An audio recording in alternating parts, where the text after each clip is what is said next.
আসসালামু আলাইকুম। আমি সুজন আহমেদ। আজকে আসলাম ফুমনা। তো ফুমনা দরবেশ স্যারের বাড়িতে আসলাম। তো দেখেন আপনারা দরবেশ স্যারের বাড়িটা। এই যে এটা হলো বাইরের দৃশ্যটা, এটি হলো বাইরের দৃশ্য।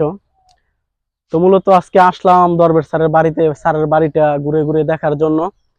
তো গাইস, স্যার তো মনের মতো বাড়িটা সাজাইছে। সত্যি স্যারের বাড়িটা দেখার মতো। এটা হলো প্রথম গেট। এই গেট দিয়ে স্যারের বাড়িতে ঢুকতে হয়।